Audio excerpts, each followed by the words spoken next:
Hello, welcome to episode number 30. That's season 2, episode number 10. How you doing, Oz? I am wonderful. I might turn myself inside out. Because you know why? Because Mico is here with us from the Caribbean, many Caribbean islands. And you know one of my favorite peppers is the Trinidad scorpion. Because it makes you feel good inside. And that's what this episode of Excel TV is going to do. It's going to make you feel good inside. So if you don't want that, go lay down. Jordan! As usual, I can't really follow that up. But it's great here in Cleveland. Go Cavs. How about you, Mico? How are you? I'm excited. I'm in good shape. After talking about Trinidad and every politically incorrect thing before this, I'm pretty ready to go. This is going to be exciting. I love it. Yeah. Hello, everyone. This is welcome, Mico. This is Rick Grantham, rickgrantham.com, also of Excel.tv. Tonight is brought to you by Reno, Nevada, the Atlantis Hotel and Casino in Reno, Nevada. It's also brought to you by French fries, Red Bull, and Diet Coke. Because nothing says I'm probably healthier than I should be, like Reno, Diet Coke, Red Bull, and fries. Jordan, will you tell us about last week's challenge? Sure. Wow. I want to have some of whatever that is. You know, French fries, Red Bull. Sounds like college. But, okay, so let's talk about last week's challenge. And in fact, last week's challenge is indeed this week's challenge. We decided we were going to extend it just because we had a more condensed episode time to break. So last week's challenge is this week's challenge. It goes like this. Many functions in Excel have the same name in Power Pivot. So, for example, the function large in Excel is the same as the DAX function in Power Pivot. Same with small. There's a few different ones, actually, that do the same thing. So I want you to name a function in Excel with a different name than its DAX counterpart. So I want a function. I guess it's really a two-part answer. What is the function in Excel? What is its DAX counterpart? They don't have the same name, but they have to do the same thing. So the first time I learned the answer to this was from Bill Jelen a few years ago. At that point, I think there was only one function. There may be more. So we will take multiple ones. And then of those you send in, we are going to select a winner at random from all the thousands of winning entries that we'll get. And that winner will get a prize from our prize chest, which I hear is going to be very good. So make sure to check out this challenge. Make sure to answer it. You can answer it on our blog at excel.tv. You can also tweet us the answer at exceltv or go to our Facebook page, Excel TV Series, and our Facebook group. So make sure to interact with us and tell us what you think that answer is. Back to you, Rick. Thank you for that, Jordan. So we have lots of stuff in the goodie swag bag. So make sure that you check us out on Facebook and try to win probably what is something used from Jordan's room. No, I think this is going to be a good one. I have an idea. Might win Rick. Might win. Yeah, you really you can't return to sender. So whatever I give you, that is yours. It may be a manual to Excel 98. I'm just saying, but it is yours. No take-backs. No take-backs. That's right. So this week, wow, we're very happy to have Mico Yuk with us. Mico Yuk is a BI thought leader, an author, keynote speaker, business owner. We probably got to chat with Mico quite a bit during the past Business Analytics Conference. So, Mico, how are you? Welcome to the program. I'm doing well. I'm honestly sitting here thinking, what the hell is DAX? But I'm beginning to think I'm out of my league here. Holy crap, I'm doing well. Let the Wolverine poster behind Oz throw you off. So, Mico, would you mind starting us off a little bit with, there were quite a few Excel people and Excel thought leaders that were at the past Business Analytics Conference. Would you mind talking a little bit about your experience there and a little bit about your keynote address there? Sure. First of all you fine people were there. And Rick, I'd seen you before, by the way. You didn't mention that. We met in a previous life. Yeah. And I had just such an amazing time. As I mentioned to you guys, like everybody else, I started off with Excel, so I'm actually certified. That was the first tool I used before I knew what business intelligence actually was, believe it or not. And so going to that event, it was just amazing because even online, you know Twitter is, right? I don't know if anybody else does this, but you you're on Twitter and then you go looking for these avatars, right? So I remember like walking around and seeing this hat, and I was thinking that's Oz. I just looked for the hat, right? I mean, so it was great to just really walk around, see people's shirts, and I had a great time. I learned a lot, by the way. So that was really, really, really awesome. It was interesting to see people who embrace Excel coming from more of a BI enterprise world. It was interesting to see how people embrace Excel in a way that they're not, I hate to say this, ashamed of it, to be quite honest with you. I got a lot of interesting questions, a lot of interesting, questions that even kind of like the DAX thing that I had to think about, Rick, right? So for me, it was a great learning experience, great audience too. I mean, there was a lot of people there, which is quite amazing. And, a lot of, and the similarities to BI, lots of fascination about visuals, right? So one thing that was exciting to me is that even though Excel is all these rows and columns, I was excited to see how hungry people were to tell a story and be very visual. So I had a great time. I really did. It's definitely a repeat for next year. I'll tell you that much. And by the way, I thought we were going to be doing SQL. I have to add this.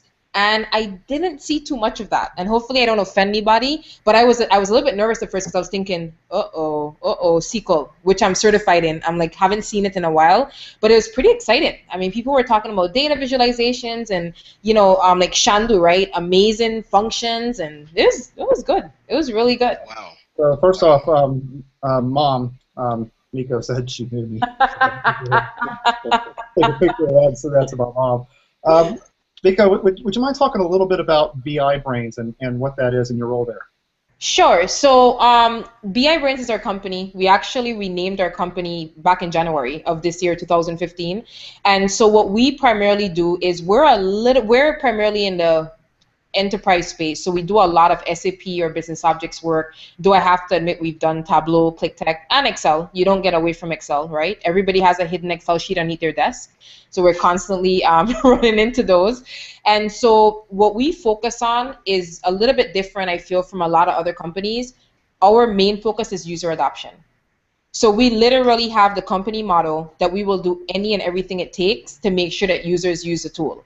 And a lot of times that breaks traditional rules, right? So it's not the typical install it for 5 years, charge you a huge amount of money and then hope you stick around, right? We use a good combination of design thinking, marketing. I think the Steve Jobs, right? The whole goal is we want users to open it, not know it's a BI application, not know it's necessarily business intelligence, and use it like they would use a Fitbit. It becomes necessary. So we have a little bit of a different approach, I can tell you, in the enterprise space, and it seems to be catching on really well. So we do things like, we do BI makeovers. So we have something that we call, you guys ever heard this term, Rick? You might like this. You ever heard the ugly baby? Oh, yeah. You heard that term.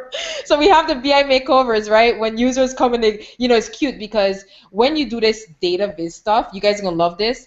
People bring their stuff. Let me use my iPad. And I get these comments like, okay, before you judge this, don't judge what I'm about to show you. And I'm like, what are you going to show me, dude? The Hulk? Like, what's on your iPad? And then, they're ashamed of what they have. And in my head, I'm thinking, so then they open up some horrendous looking thing that's pink and green. And, it's just very interesting to see that users in our world, there's this mentality around, I do and I use these applications, analytics every day for this. But when it comes to BI, you know what? Maybe it doesn't need to look pretty or look great or work as it should, right? So we more focus on user adoption. That's all BI Brains is about. And it's focused on the brain because what we do is we find that a lot of teams in the BI world, in all size companies, are very analytical and they use the left side of their brain. What our company particularly does is we tend to balance that equation where we use about 50% of right brain, 50% of left brain. So we bring those two together, and that's how we work on user adoption. And average user adoption, by the way, is 15% in the industry. That sucks. So that really sucks. So you're saying that there's the analysis, but then communicating the analysis can be sloppy, ugly, and you help to get that message across better.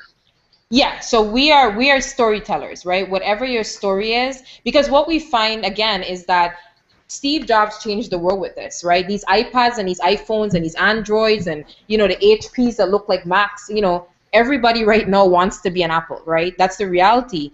And so Apple, right, what do? You open it, you open your app. If it doesn't work, you just press delete and you go see the 10 other apps that do it, right? You look at analytics on your, and people don't realize it. I don't know about you, I have a Fitbit, I have a workout app, I track calories. They all have these beautiful charts, right? Why should I open my reporting at work and it looks like crap, right? So there's kind of, I think there's, and the struggle is that there's a lot of technical people that manage this, and that right side brain is, there's a bit of a not I guess it's not leveled. It's heavily geared toward more analytics, where design is a challenge. So you said that you try to make tools that don't necessarily look like BI tools. Do you think that like the typical BI tools just scare people away from adopting them? I don't think I know. So this is Jordan. This is a true story. I went to London, and I'm not going to call the company name, but they're one of the 3 biggest companies in the world. And I sat with this executive, and I love that you bring up the word scared me. So they bring us in, and they have what I call the ugly baby, right? A lot of ugly babies. I don't know what happened. And I asked him, I said, look, right. I asked him, I said, what's the problem with the application? And you know what he said to me? He said, I opened it and it just scared me. That's exactly what he said. He said, it just scared me. It was big. There were a lot of buttons. They were all over the place. They were not working properly. He just got scared. And so, that's what we see. I mean, there's a lot of billion-dollar bull crap being built. Nobody uses it. So but you have me think about, like, when I've gone around with my clients and I've seen bad spreadsheets, and I understand that it's not their job. I can see that they were thinking. It is intuitive what they did. But there is some disconnect, and I attribute it to, if they are, a customer service supervisor, that's what they know. And then they'll make a spreadsheet that's poorly laid out, and okay, so then that's where I gotta come in and help. Yeah, but Oz, look, the main issue we see with that and with Excel is it's different when you're building a sheet for yourself and when you're building it to tell a story to someone. Okay? Sure. Yeah. And part of the issue you see there is that they're building it for them. They completely forget that the person that comes in that doesn't have a clue that they have to communicate with needs a little bit more. I mean, that's the big problem, right? Okay. You have to paint the picture. Okay. I've seen that too. Definitely. Yeah. Yeah. So that's, I mean, and the people who are building for people and still making that mistake. They still are picking the colors. If you have we've seen. I think I told this story. People were giggling, right? I've seen a grown middle-aged man build a pink and green dashboard, light pink. Don't hate. Hating colors. Well, the thing is this, I said to him, I'm like, the company's colors are black and blue. Okay. I mean, I was scared. What do you say? If we're at L'Oreal, I get it, and I'm being honest here, right? But I mean, that's what I'm saying, right? He loved it, I loved it, but what about the 100 other people that had to use it, right? They open it, and you know what they do? They completely disregard it immediately because it's pink and green. They go, oh, this guy must have been playing at home with his kid. Right. But now, one thing is, when you get into web development, after a certain level, one person can't be doing both. You got a front end and you got a back end. Correct. At a very small level, yeah, when it's just you and your friends or whomever, then yeah, you can have the ugly website with the ugly back end and the garish colors. But after a while, yeah, that stuff's got to be separate. I agree. And so actually, I'm glad you brought that up. Before I did BI, what I used to build from 12 years old was websites. Yeah. So I think coming into BI, there was a focus on, I was always thinking, wow, I wonder what Rick would click, right? Because I'm trying to get him to click on the right thing. I wonder what Jordan would click. And as you know, with websites, you think the button's in the right place, saying click here. Jordan never sees it. Right. And you're thinking, what's his problem? I mean, that's typical website, right? And you have to keep moving the button around and moving it around until Rick and Jordan click it, right? So in BI, they haven't had to think about those things until they had to put their applications on an iPad that may have over 200 apps on it. You're in competition every single hour of every day now. Every apps are crazy. They're on your desktop. I tell BI people all the time, you are competing. Think of yourself as being on the App Store. That's how I talk to our BI people. I think go ahead. I'll jump in real quick, Oz. You know, if you want me to click, all you need to have is Diet Coke and. But also, Mico, you know, as in your background, you've taken a lot of this type of experience, and you know, whether a person is building the dashboard, we'll say in a tool like Excelsius or Design Studio, Business Objects tool, one of these high enterprise tools, or something like Excel, you know, regardless of the tool, it seems like there are a series of steps that you would typically go through to make that happen, right? Regardless of the technology that you're going to use, and you put together something based on your experience called the BI dashboard formula. I was hoping you would talk a little bit about that and give us an idea of what that is. Sure. So the BI dashboard formula, just for people that are listening, you're now going to learn a few things about me. Yes, I have a dog. No, I'm not married, and I don't have kids. Yes, I traveled 250,000 miles last year, and I do run a company with employees. And I say this because it took 5 years to build and 7 years to perfect. And when I say that, people look at me and they go, you're not 60, so what have you been doing? Yes. Okay, there is a little bit of an imbalance there, clearly. So now we've gotten over that question. What happened, Rick, is essentially kind of going in and getting, you know, I kind of got my butt handed to me a few times. Started to see the same problems over and over again. You know, all these companies, whether they were big or small, just the same problems, the same complaints. And so after probably about the 5th year, I developed this process to help myself. So just to be clear, I had no intentions of doing anything with it, but trying to help my sanity, because I was so frustrated I was going to leave the BI industry. That's how frustrated I was. So I developed this little spreadsheet, started using it. Customers started going, oh, can I use that? Oh yeah, sure. It's just a little, and it's in Excel, by the way. It's just a little spreadsheet. Started being useful to other people, and then there were 2 companies, McKesson and HP, that kind of came in and said you need to create a product. So it has 4 simple steps. I don't want to go pull up a website here, but the first step is you basically do planning. So the plan is just to figure out who's involved, when is it due, what you're measuring. So the who, what, when. Now you may laugh at this, but do you know how many people plan what they're doing? Can you guys take a guess what we found out? 10%. That's really high in a lot of companies.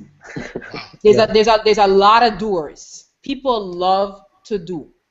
Okay. Oh man. They love to do. Yeah. Yes. Oh. You're taking me back to a dark place. You guys have kids, right? So you ever heard that story, the little engine that could? Not me. No. I put them all back.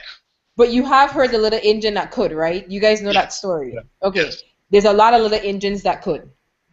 That's all I'll say. So They don't plan. So after they finish planning, then they use, and by the way, Rick, I'm happy to give it to you guys, they use what we call a BI blueprint. All it is it has in about 15 fields that you list your KPIs and everything for your KPIs. Then what you do is you go into prototyping. What we do in prototyping is, you know, good old pencil and paper. So just to be honest, before we ever get to the tool, because we don't care about the tool, we do pencil and paper, conceptualize, then we get to the tool. And then the last thing we do, which you guys might find is funny, is we actually celebrate. So we call this a social BI launch. And don't laugh at this. How many companies, if you're a small company, hundreds of thousands of dollars on BI analytics, and then they send one email telling people to check out the report?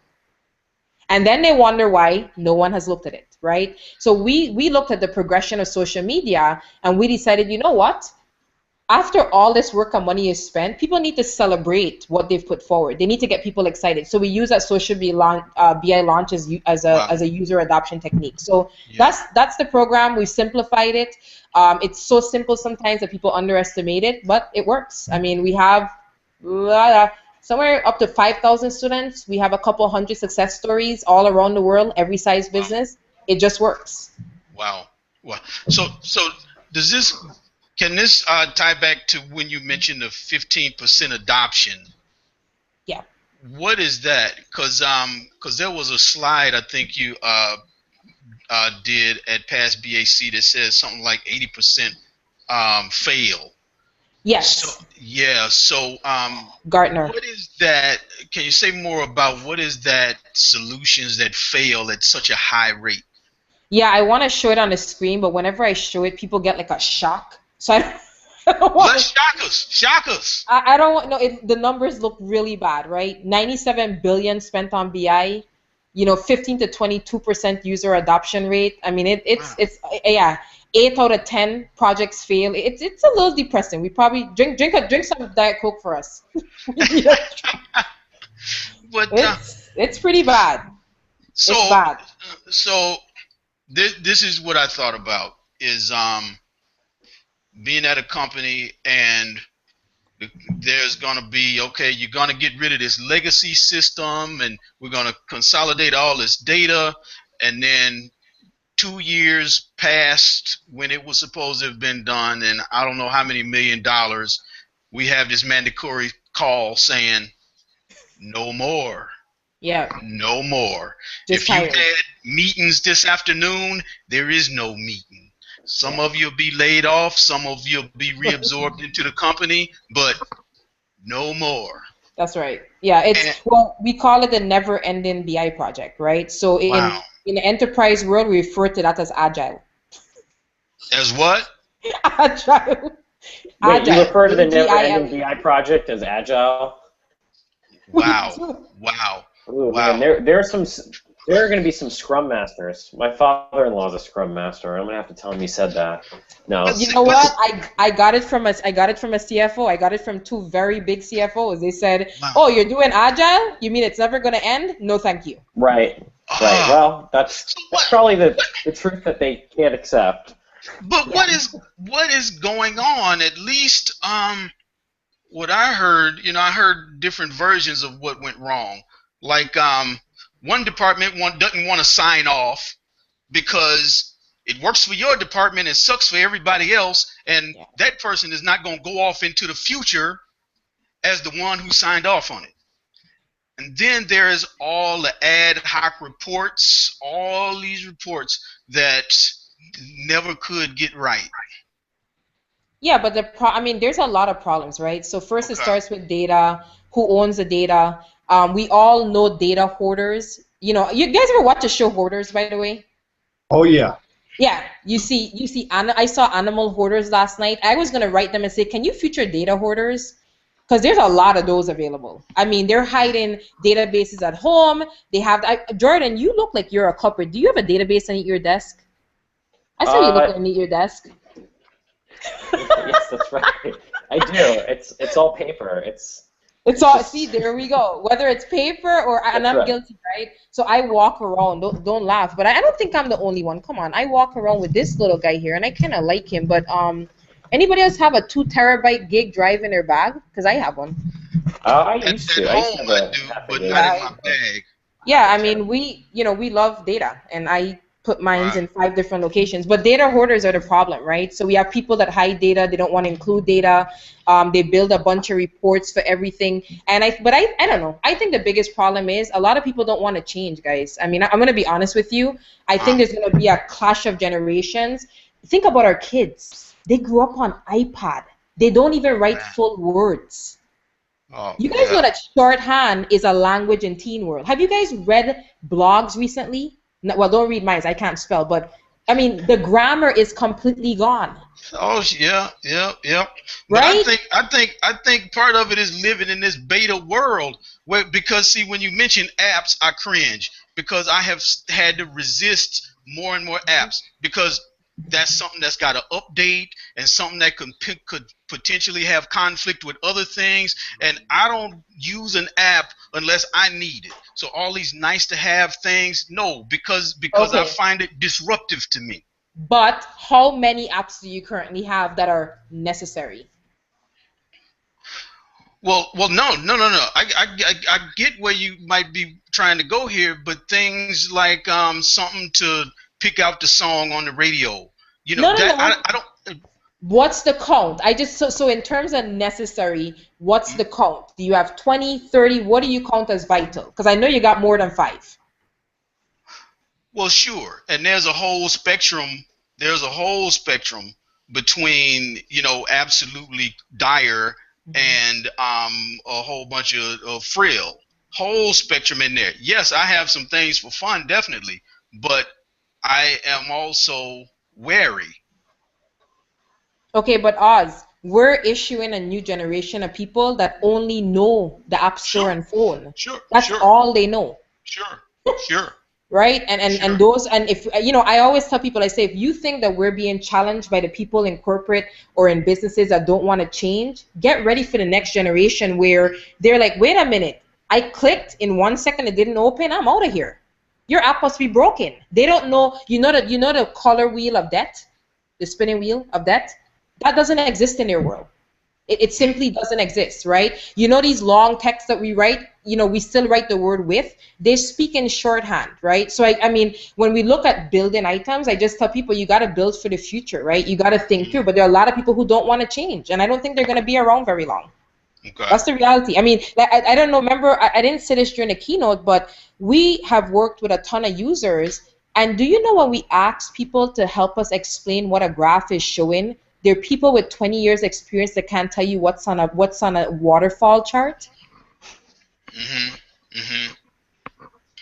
I mean, it's change sucks. That's the reality. So I think there's some challenges there basically, but I just think that there's a lot of rethinking that has to be done, and I think that people have to be willing to learn new skills. And if they're not, you're going to continue to see the problems that we have. And I agree with that.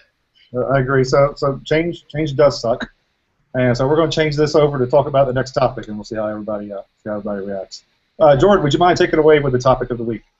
Sure. So this topic is going to be super broad. It is using Excel for BI, business intelligence, or business analytics.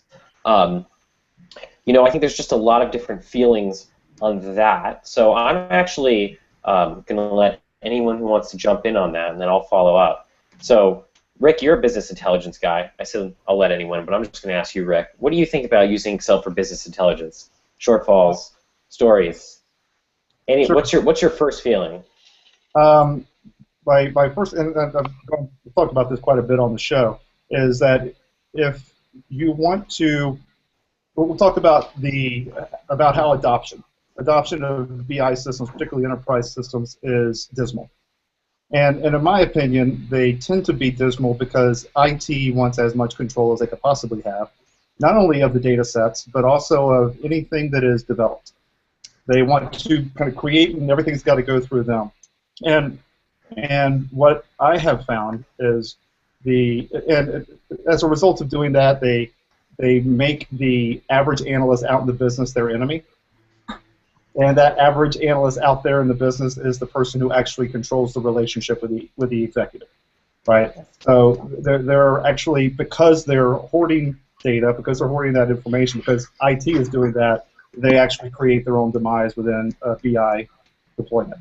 I think the role of Excel is, first off, IT has to recognize that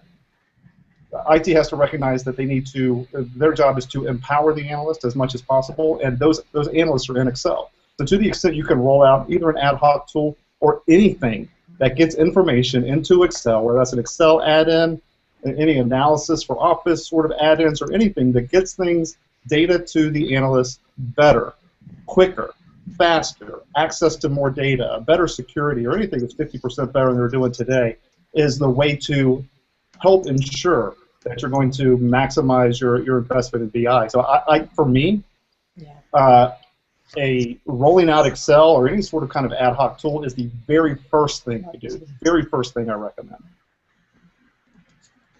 Cool. What do you think about that, Mico? I'm agreeing with you 100%. Did you see my subtitle, my tagline? Nice. Oh! Welcome to the show, Mico. Guys, my background is computer engineering. I love IT. I had to depart. It's like a marriage that just, I don't understand it. I don't know if it's job security. I don't know if There is something, IT has become SHIT in a lot of organizations, right? Because of hoarding. Hopefully you blanked that out. Sorry about that. Jordan did like this. No, that's fine. We're taking the show in new directions. Sorry. We're taking the show in new directions. This is all part of the new Excel No, TV. it's not part of it. But We're all over 25. No, I had Yeah. to put that because that phrase that I just said is a common discussion that I have with CIOs. I mean, I'm bringing it straight from the executive level, right? So, it's become a bad word, and I know you have seen this, Rick, Jordan, and Oz. A lot of IT teams have to rebrand themselves. Have you guys seen that? I mean, it's been happening rampantly. A lot of IT teams. One of the things that I've seen around the world, from Australia to London, I'm going to tell you this, and don't laugh.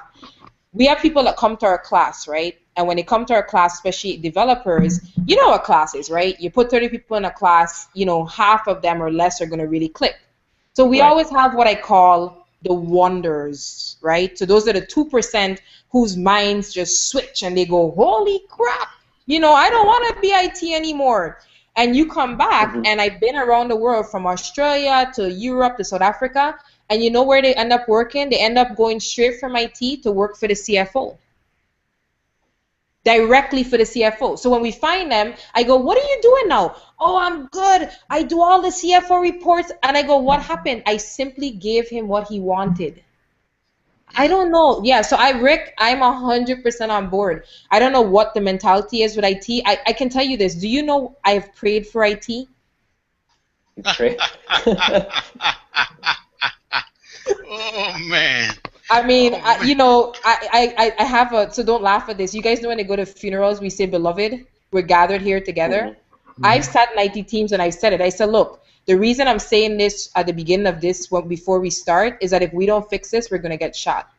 So definitely I agree with Rick. And I think that the meshing, I don't know if you guys saw on CIO.com, they started saying that they think that the CFO is going to become the CIO again.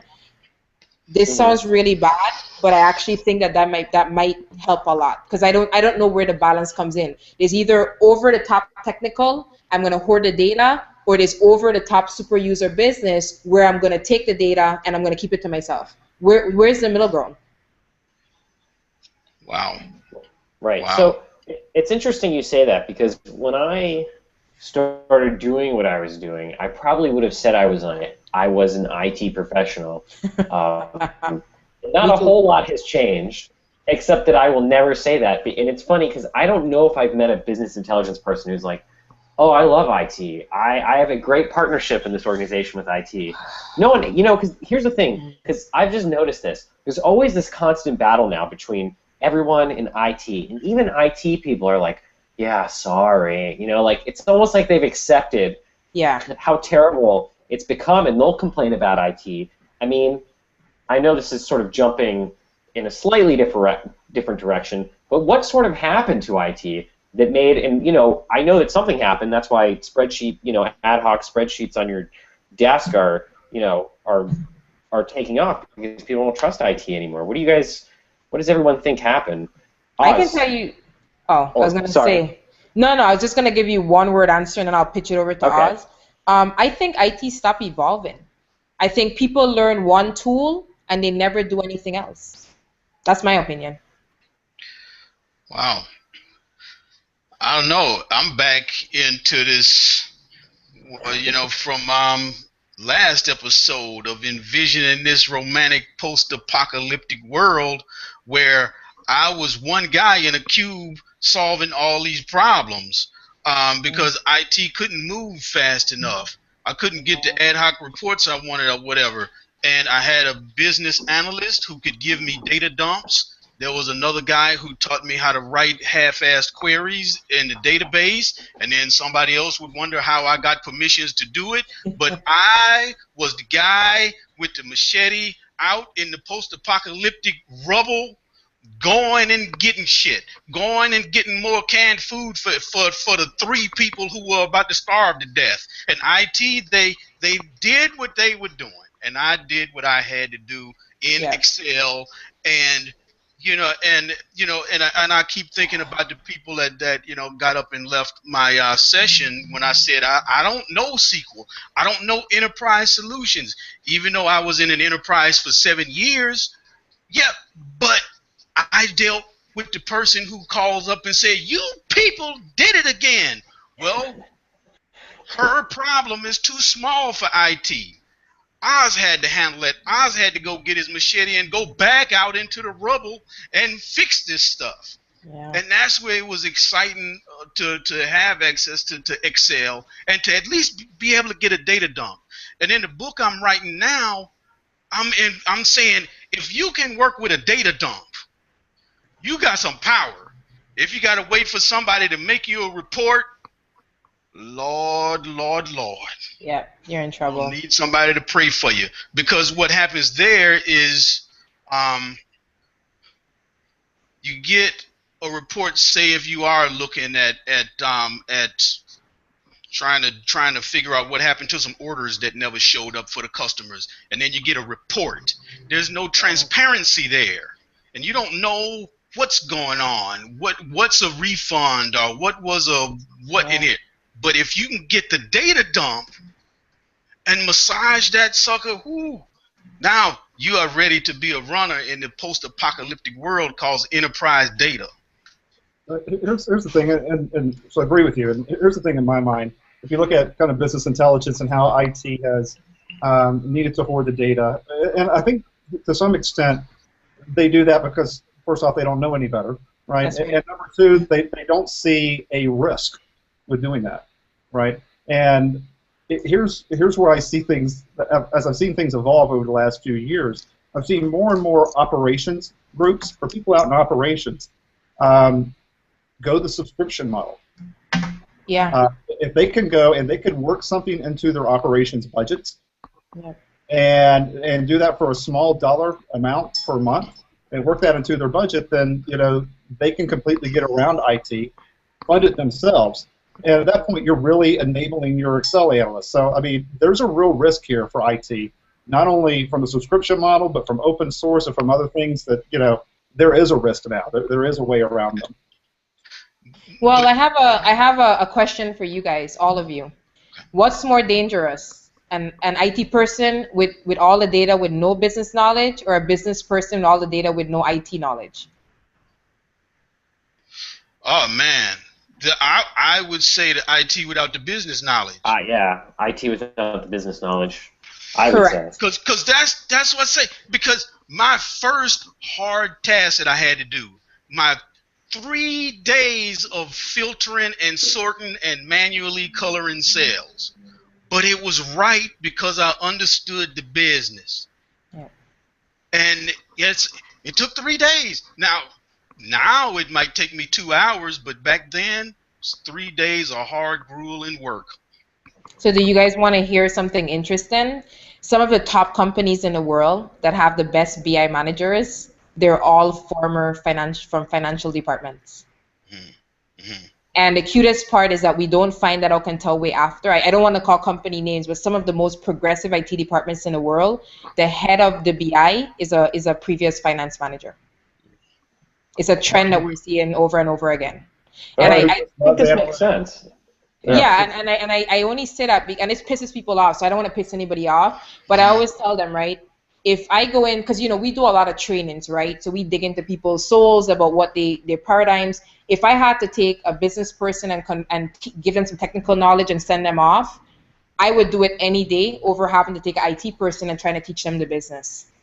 I mean, there's two sets of bad habits there, and the IT to taking them over to business is like trying to fit a watermelon through a quarter. Right. Man, you just taking me back, cause there's during that whole process of bringing on this new centralized big thing, and it come, okay, Oz, this is what you do. So now is this working? Well, that works, except for when these transactions don't go through the regular process. I need a way to integrate it in. Oh, okay, all these exceptions and stuff. And so how can you really centralize this stuff And there's all this weird stuff that I understood and was able to put into Yep. my process, you know, because I guess, I think people process as tools, and a lot of times the people are wrong. And this is where my world is the small business, where the person who is in charge of the data doesn't realize that he or she is also the IT team, and um, they are the doer. Tell Yes, that's me what correct. to do. Tell me what Yeah. button to push, Yeah. and say, no, this is not gonna work. Yeah. Well, I mean, So I'm gonna tell you guys a story, really quickly. So, anybody, you guys know that a couple years ago, remember that shift to send all your reporting offshore? You guys remember when it was everything offshore Yes. was better, bigger, faster? Do you guys also remember how recently everybody started running back on shore with all their pants on? yeah, Right? Right. I mean, I don't want to, I'm trying to not offend anybody here, but, we kind of learned that there's certain things you can't outsource, right? There's certain things that no matter how many humans, like in other words, um, there's a saying someone told me, and I remember they said, you can't have nine, you can't, the thing is that you can't apply 9 women to make a baby come. It just takes 9 months, right? And so I often find that in IT departments, there's this mentality that is similar, even though it's internal to the companies and it fails every time. So I just think that there has to be a middle ground. But I honestly think that if IT was more comprised of people that came from a business background who decided to be super users, I think there'd be a lot more success. That's my humble Right, opinion. right, And I'm not, again, I'm a computer engineer, so I'm not knocking a technical degree here. Don't get me wrong. right. But I have to admit that I ran for the hills a long time ago, and I don't regret it. Let me put that in my tagline. I ran for the hills. Like it, So, like it. so I'm curious, more directly to Excel. What is Excel's role? Because one thing that was exciting about the past BAC conference was, at least one conversation was about, we focused on SQL so much, but Excel is always there, but we don't know Excel users and what they need. So as I described to you, I play bass, right? And it sounds like you, because you know Excel, you know BI, you know Enterprise, you're like the bassist the drummer who also plays bass. Yeah. So what can you say about Excel's role in an enterprise and its relationship with IT, you know, like a marriage that could work in a rhythm section? So I'm gonna tell you something that's hopefully funny. Then I'll answer you. Do you guys know that we have over what 150, 200 BI tools on the market? Do you know what's the first data source every single one of them start with? Every single one of them, whether it's $1 million tool, a $300 million tool, the first button on every tool is Connect Excel. And that, I always tell people, I said that by itself should tell you something very well, right? Wow. So to answer your question, Oz, I think the happy marriage with Excel is for people to understand. And I hate to say rules. I think people have to understand etiquette, right? So let's say, for instance, when you're on social media, there's certain things you do and do not do. I think that IT right now, there's like a push like this, there's don't do it, don't do it. It's not realistic. That's the first problem. So if we get away from the don't do it, and instead say, look, here are some best practices around how we need to use this. If you need to collaborate with people, here are some things that need to happen, right? Here's what needs to be done. I think if there's some guidelines, there'll be better, there'll be a better marriage. But right now, IT sees it as Armageddon. It's the end of BI as we know it, and people are just pushing back, and it's not working. All they're doing is pushing, to Rick's point, when IT says no, you know what I do? I pull out my credit card, I go online, I click subscribe, I get 30 days free, which is wonderful, and I let it keep rolling my card. And a matter of fact, let me tell you the truth. I don't care if I have to pay for it myself because it's $10 a month. For God's sake. I don't, it's at the point where I'm so desperate, I don't even go and ask my boss if he'll pay for it. Wow. Yeah, that's an issue that comes up a lot. Is Yeah. you know. I just want a solution. I mean, I tell Right. people all the time, I say, look, anytime I walk into a BI department and I go to users and they tell me that they build their charts at home on their home computer in a solution they're paying for themselves, I know that failure, I can automatically smell like a 3 to 5% user adoption rate. And it stinks from the door. It stinks.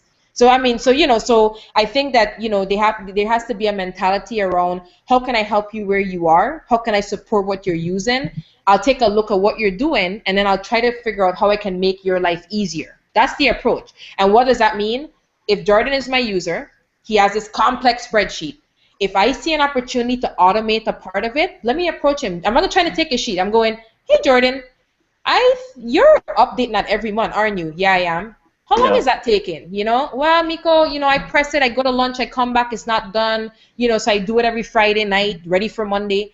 Well, what if I help you automate it, right? So what if I made your sheet easier? That's the conversation. It's not, I'm going to take your sheet and dump it, and now you're going to use this dashboard or this report. That's the conversation that needs to happen. So I just think the conversation has to change. Excel is not Armageddon.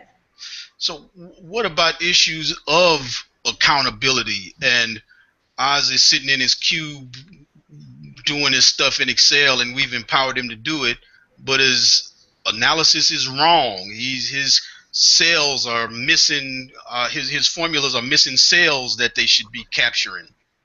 Yeah, but that's why you have data owners and data curators, right? Every business has to have a data champion. They have to. Someone has to do listen, again, I hate to keep bringing up the kids analogy, right? If you have a kid, you watch them every day going through the door. If the skirt's up a little bit, the pants is too long, or the shoelaces are untied, or you go, hey, come here, let me fix this. There has to be someone in every department that champions the data. It has to happen, right? Yeah. And that person has to be responsible, and the person cannot be in IT. I just keep saying this over and over again. They cannot be in IT. Because right. And I'm thinking like the customer facing people, right? I like that. A data champion, specifically a data champion, the person who knows, okay, so a business rule changed. Oh, these 5 reports are tied to that business rule, and we got to tell Joe, who is the consultant who makes these reports, so that it doesn't fall in a hole somewhere. Yeah, but the problem, Oz, is that a lot of people think that's synonymous with being a business analyst, and it's not. That's data stewardship. That's right. There's a difference, right? But the problem, Rick, is when you add stewardship, it automatically rings the IT bell. We're going in a circle, right? Wow. Yeah. Because remember, there are a lot of people who think they're business analysts. They are, but they'll never admit it. Right. Yeah, and I would agree with you. In data stewardship, that should always be out in the business. The person out in the business should own anything that kind of comes into IT as far as setting up the business rules and all that sort of stuff, the data definitions, etc. Let's go move on. Oz, would you mind kicking us off with the tip section? All right. Oh, let's take a deep breath. All right. To have something a little spicy, little simple, just a little bit of spice for this hot tip. And my overlays disappeared, so we're going to do this verbally here. And I will share a small tip with everyone. Let me share my screen.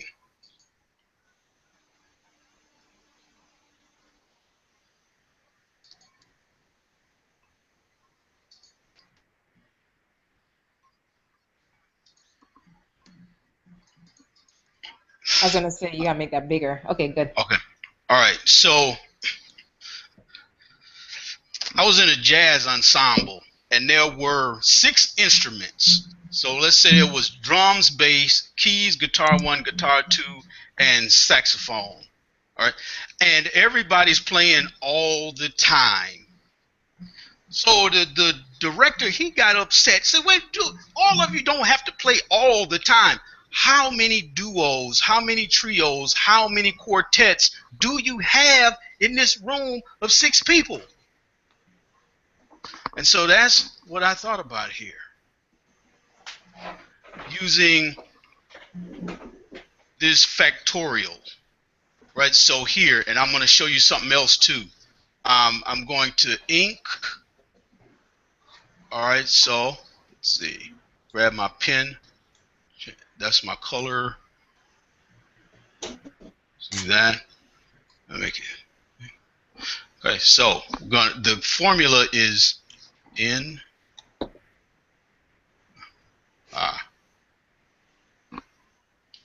Grab my eraser. Back to my pen.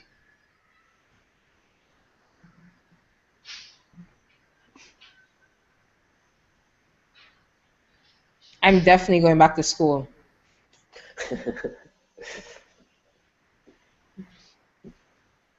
Learn penmanship. So, all right, funny man. Okay, so here the N is how many are in the group. So that's 6 people who are in the group. R is how many, say, duos. Okay, so that duo would be 2. So you would have your factorials here, and here is the here I need to stop inking. Oh, grab my eraser and stop inking. This is so cool. All right. So here, let's do this. Equals fact. Number, I want 6, right? And divided by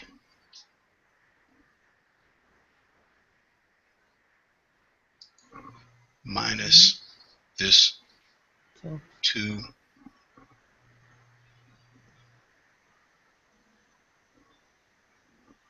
And I need my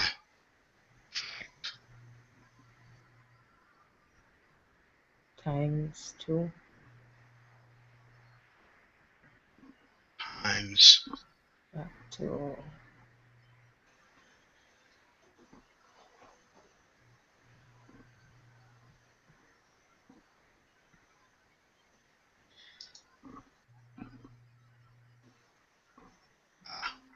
I think you have one. Oh yeah, I fixed it for you. a minute. So anyway, that is not right. Anyway, so here's what were you gonna say, Jordan? I was gonna just show you. You just had a parentheses out of place, but it's fine. Right. Okay. Because I've got it in pieces. So here is the 6 factorial. Here is the bottom of the fraction, and then all right here, and it's all put together here. So you've got 6 solos, you got 15 duos, 30 trios, okay, and you have 1 where everybody's playing and 1 where nobody's playing. So you actually have 6 possible combination of instruments in a group of 6. Very cool. Cool. Very cool. Oh, are we supposed to clap? All right, so I'm gonna see about coming back. All right. I like it. I like it a lot. Unshare. Stop sharing. Okay, so so there you go. You got some inking, and now you know that in a band of 6, you got 64 combinations of band in there, and you don't have to play all the time, everybody. I like it. And I'm gonna give that 3 srirachas, 3 out of 5.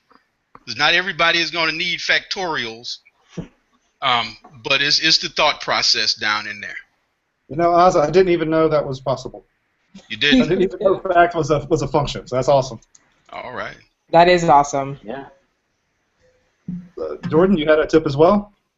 I do. So let's go share my screen. You see, I thought a fact was just like a... I was going to have some stupid joke here. I don't even know what I'm going to say. I'm going to spare everyone and not finish that sentence. Okay, so I'm going to just talk about what I built here. And this is a very, I would say, very bare bones model of something that you could actually extend and turn into something very cool. But I'm showing it to you as its bare bones form because it really demonstrates the different pieces of the skeleton of how to build this. So basically, I have a set of data. I call this original data. I probably should call it raw data. But call it what have you. You know, we have these different records here, and then we have a series of numbers. We're assuming that these are pieces of data that we're interested in. And then I also have a chart over here, and I only want to show one of these data items at a time. So I have this lookup, which I turn into a drop-down box, and then I can select what I'm interested in. It's going to pull it from the top, and it's going to show it on this chart. So this is actually a fairly uncomplicated mechanism. I think a lot of people are shocked when you show them that you can do this with formulas rather than VBA, and it's obviously faster and more desirable, I think, to use formulas, since you can indeed click on this, and you see it pulls from here, which if you click on this, you see that it pulls from the top. So at every step in the way, we see that this data is alive. If I change this backend data, it's going to be ramified up through the front. And of course, in this construction, if I have a problem, let's say I see there's an error on my chart, I can go back to this sort of intermediate spot and say, see if an error exists there. If it exists there, we know it's pulling from here. If it doesn't exist here, we know that we've determined that the error is in fact residing in the chart. So that's all incidental to how to build this, but that's why I like this construction over VBA. So let's talk about how to build this. So I'm just going to delete a few items, make this, Jordan? make this, yes? Can you make it bigger? I'm sorry. I can. No, that's Just no problem at all. Thank you. This is common when I teach too. They always say, "Oh, can I make it bigger?" So, okay, so we'll make it bigger so everyone can see. So what I'm going to first do is I'm going to delete some of this stuff just so we can see it and rebuild it in action. So the first thing I'm going to do here is that we have this lookup. See, this looks up this data over here. How did I build that? Well, what I did is I selected this. So here I have C, D7 as merged cells. Some people say they don't like merged cells. I don't really get it, but I happen to like them. So I've clicked data validation here. You haven't seen it pop up because sometimes the screen sharing doesn't show. So I guess it's, oh, there it is. Hey, look at that. That's weird. I didn't expect that to happen at all. But basically, do you guys see this data validation at all? No. No? Yes? No? Okay. I guess it just showed up on my screen. So you don't really see the data validation here, but it's going to bring up a list box, and we could say allow the list box. Let's just check this over on the side of mine and see if we can show the right one, because I don't want to waste this. This is good stuff. Okay, so let's just jump back in here. I switch the type of screen share. I'm going to click data validation. Oh, it doesn't pop up. Well, we always have those issues every once in a while, but if you've ever used data validation before, you know it brings up a list, has a data validation drop-down box. You can select the source here. I'm going to select B2 through B4, and I'll hit OK. And that's what's going to inform this. You can see that this is our drop-down. Now, once I have this information from here, I need to figure out where it's located in this list, so I can inform this data region down here, which is ultimately going to feed into our chart. So the easiest way to do that is with the old match function. So it wants to know the lookup value. Well, we know what that lookup value is. We specified it over here.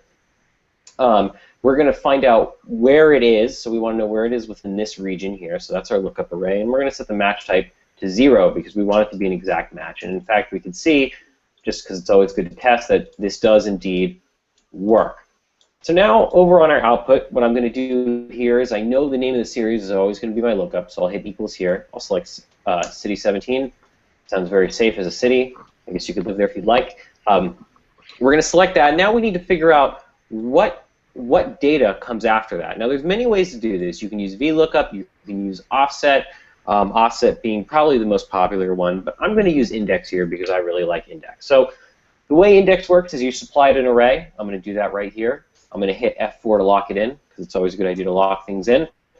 Now it wants to know the row number. Now what is the row number of the item we're interested in? Well, it's going to be given by this match location, which, as you recall, matches this within this range. So that row number, in this case, is going to be this match location. So finally, it wants to know the column number. Well, since we're going to pick 1, 2, 3, 4, 5, we're trying to figure out the intersection.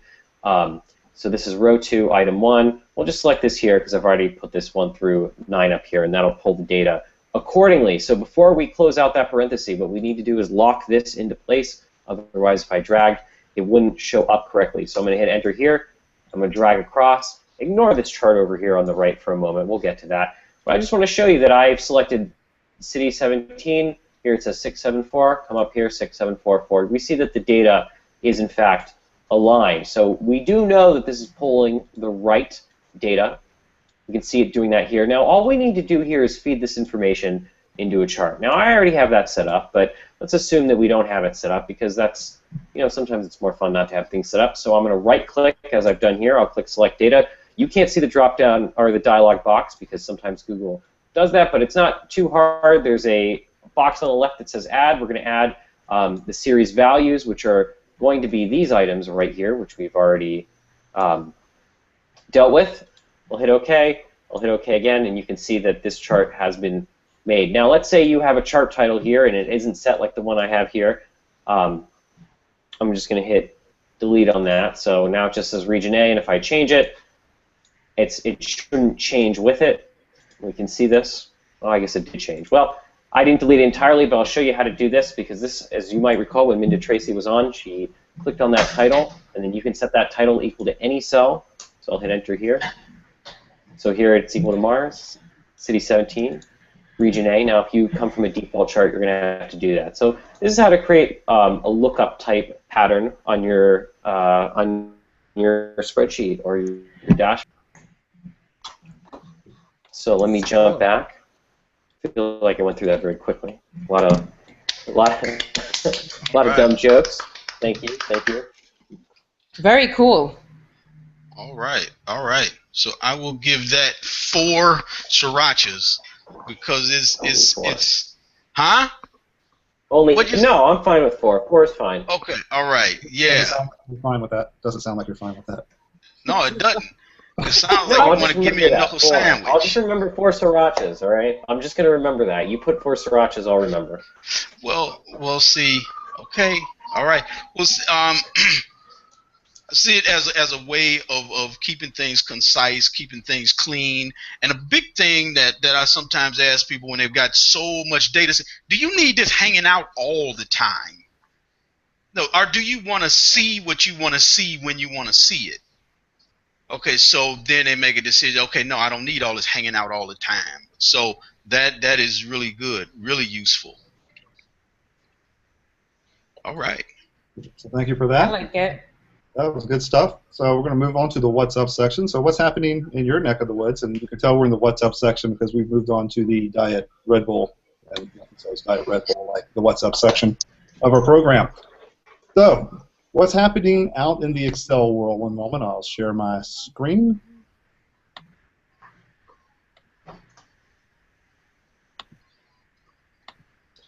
So out in the world of Excel, first off, if you go over to the Bacon Bits, go over to datapigtechnologies.com in the blog.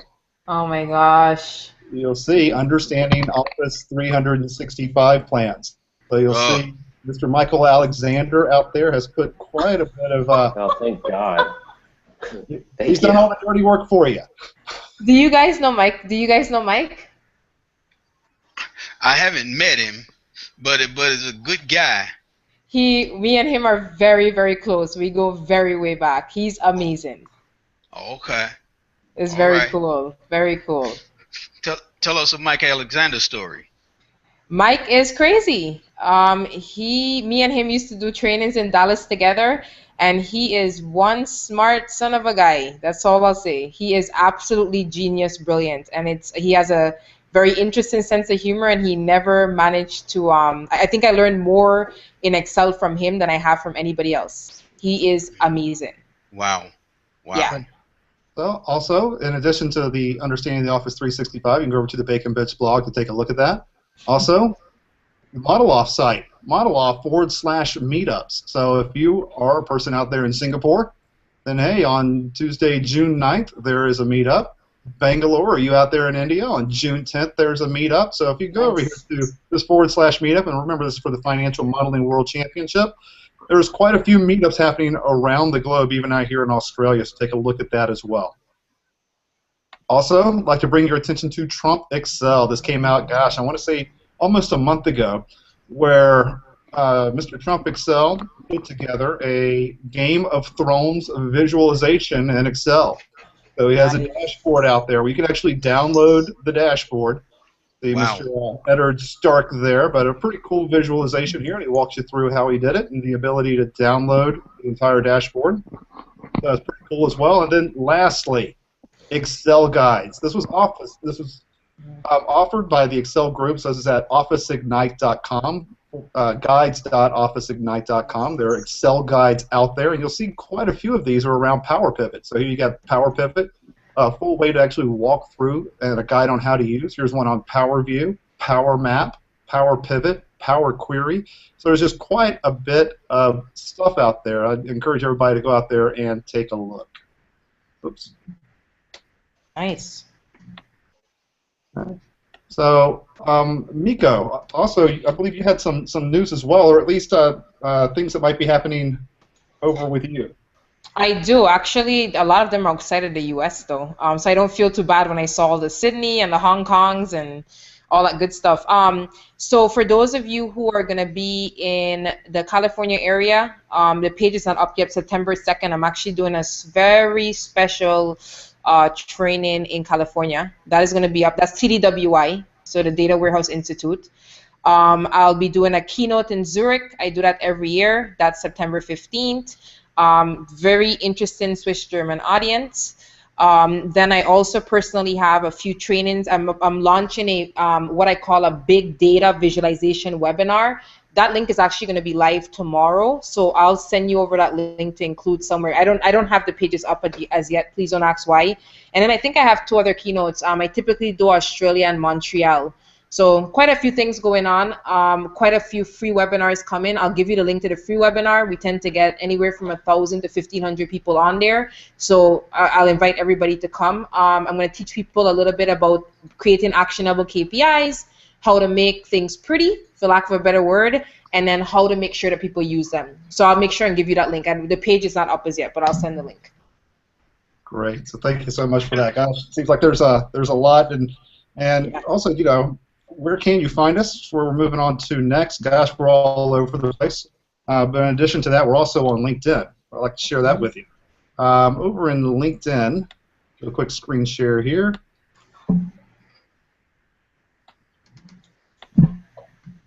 And over here at our Excel TV group in LinkedIn, we've come up to 303 members, so we passed the 300 mark today. So I'd like to encourage everyone to come over there and check out the discussion in LinkedIn. You're probably already in LinkedIn anyways. You might as well come and check it out. Also, Mico, you're pretty much all over the place socially. From Twitter account, etc. Would you mind letting people know where they can find you? Yeah, absolutely. So the company is, we try to keep it simple. So here's a little Excel fact. My name is really long. But Mico Yuk is pretty much the same thing on Instagram, LinkedIn, Twitter. I own it. Facebook. So if you type in any of those and type in Mico Yuk, I will come up. Very simple, and it's the same thing for BI Brains with a Z. So I'm actually pretty easy to find, or if you can just go to micoyuk.com and all the links are there. So feel free to connect. I'm a pretty open book. I get a lot of Dr. Root emails about BI.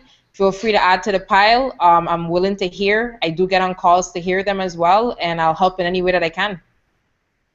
Great. Well, thank you so much for that, Mico. It's been a real pleasure to have you here. I first sat in one of your sessions, gosh, I want to say probably an ASUG conference quite some time ago, a few years ago.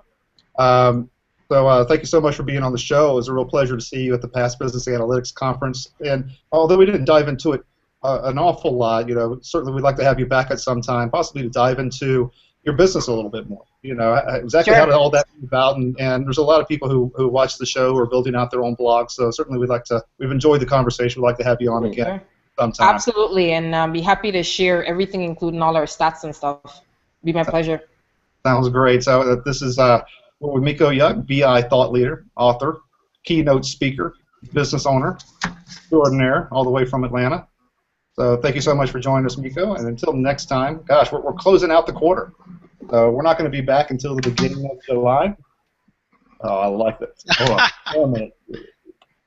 There you go. Hey, my gut rocks. All right, your gut rocks. No, guys, wait, guys. You guys rock.